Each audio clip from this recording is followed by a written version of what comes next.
यह कहानी अमेरिका के एक छोटे से शहर की एक बेकरी की है। उसी शहर में एक बहुत ही मशहूर बेकर रहा करता था। वो बेकर बहुत ही घमंडी व्यक्ति था, क्योंकि उसे पता था कि उससे अच्छा कोई और बेकर है ही नहीं। उसने कभी भी अपने ग्राहकों को कुछ भी अधिक नहीं दिया और ना ही कभी उनको देख के मुस्कुराया। लेकिन वह बहुत अच्छा बेकर था। उसके जो ब्रेड थे वो बहुत ही नरम हुआ करते थे कि तुम कल्पना भी नहीं कर सकते। जब लोग सड़क पर चलते थे तो बेकरी की बढ़िया ब्रेड और केक की खुशबू से चारों तरफ खुशबू फैल जाती थी। लेकिन सभी लोग अंदर नहीं आ पाते थे। कुछ लोग दुकान के बाहर ही खड़े होकर उस सुगंध को सूंघ लिया करते थे। और ये सब देख करके बेकर को बहुत गुस्सा आता था और बेकर सोचता था कि मेरी रोटी से उनके पेट भर जाया करते हैं, क्योंकि वो इस खुशबू को सूंघ लिया करते हैं और मैं उन्हें मुफ्त में लंच दे रहा हूँ और मुझे अपनी मेहनत के बदले कुछ नहीं मिलता।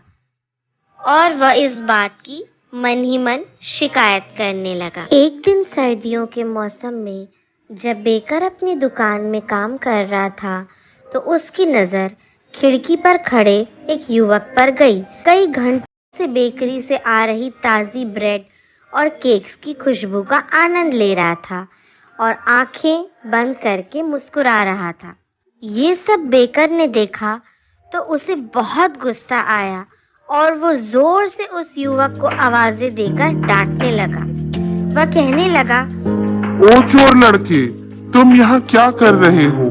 तुम रोज क्यों यहाँ आकर अपना पेट मेरी बेकरी की खुशबू से भरते हो और रोज तुम मुफ्त का नाश्ता एंजॉय करते हो?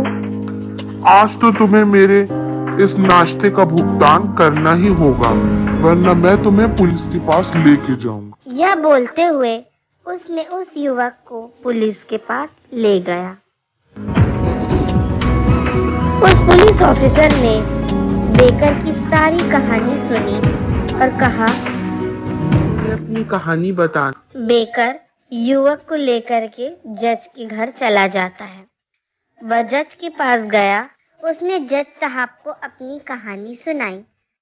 साहब, भूखा युवक सुबह 6 बजे से मेरी बेकरी के बाहर रोज खड़े हो जाया करता है और मेरे फ्रेश केक्स एंड ब्रेड।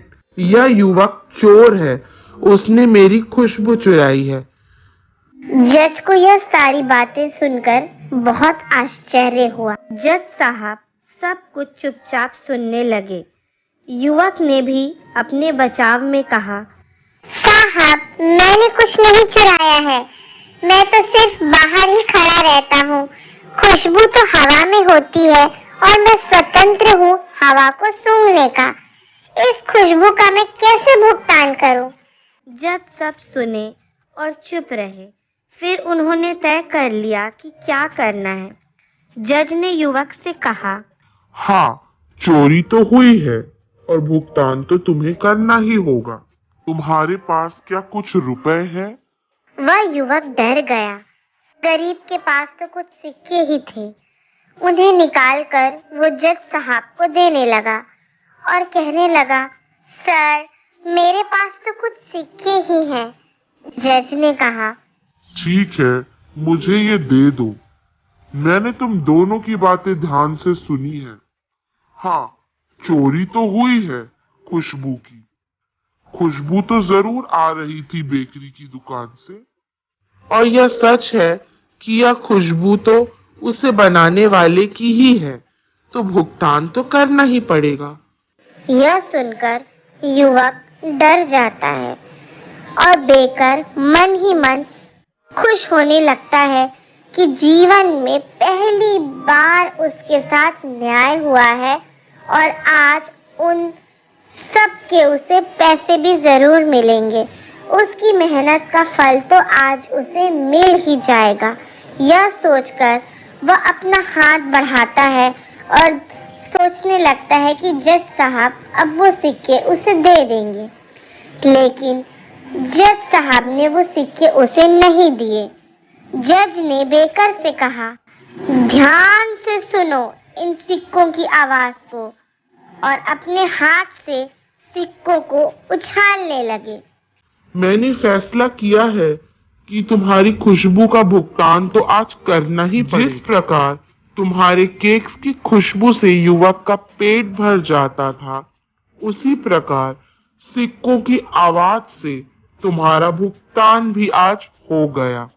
और जज ने युवक को घर जाने को कह दिया। आश्चर्य भरी नजरों से बेकर अकेला खड़ा रहा।